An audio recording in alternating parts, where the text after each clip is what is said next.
देश के करीब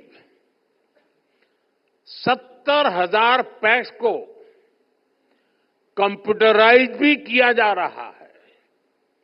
मकसद यही है कि किसानों को, गांव के लोगों को अपने उत्पादों का बेहतर मूल्य मिले, ग्रामीण अर्थव्यवस्था मजबूत हो।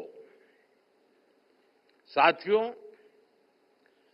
कृषि के अलावा भी हमारे गांव में अलग अलग तरह की पारंपरिक कला और कौशल से जुड़े हुए कितने ही लोग काम करते हैं। अब जैसे लोहार है, सुथार है, कुम्हार है, ये सब काम करने वाले ज्यादातर लोग गांव में ही रहते हुए आए। रूरल इकोनॉमी और लोकल इकोनॉमी में इनका बहुत बड़ा कंट्रीब्यूशन रहा है।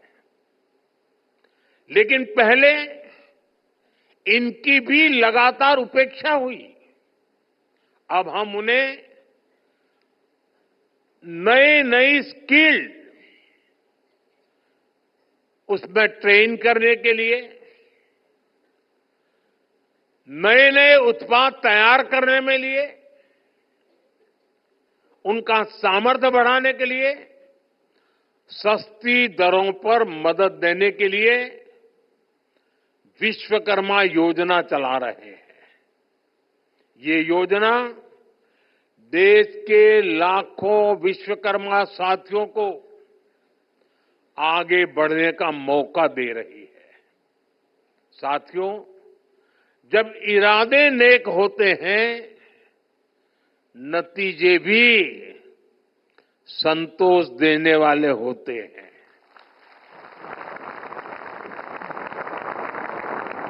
बीते 10 वर्षों की मेहनत का परिणाम देश को मिलने लगा है। अभी कुछ दिन पहले ही देश में एक बहुत बड़ा सर्वे हुआ है और इस सर्वे में कई महत्वपूर्ण तथ्य सामने आए हैं।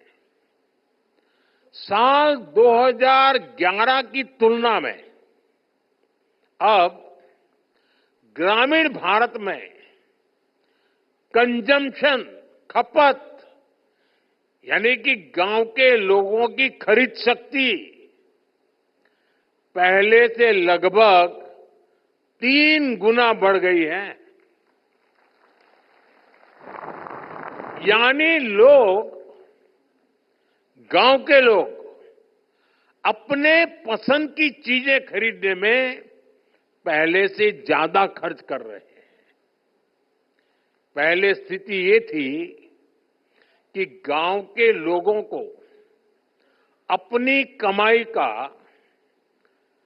50% से ज्यादा हिस्सा, आधे से भी ज्यादा हिस्सा खाने पीने पर खर्च करना पड़ता था। लेकिन आजादी के बाद पहली बार ऐसा हुआ है कि ग्रामीण इलाकों में भी खाने पीने का खर्च 50% से कम हुआ है और जीवन की चीजें खरीदने की तरफ खर्चा बढ़ा है। इसका मतलब है लोग अपने शौक की, अपनी इच्छा की, अपनी आवश्यकता की जरूरत की और चीजें भी खरीद रहे हैं, अपना जीवन बेहतर बनाने पर खर्च कर रहे हैं। साथियों, इसी सर्वे में एक और बड़ी अहम बात सामने आई है। सर्वे के अनुसार शहर और गांव में होने वाली खपत का अंतर कम हुआ है। पहले शहर का एक प्रति परिवार जितना खर्च करके खरीद करता था और गांव का व्यक्ति जो करता था, बहुत फासला था। अब धीरे धीरे गांव वाला भी शहर वालों की बराबरी करने में लग गया है।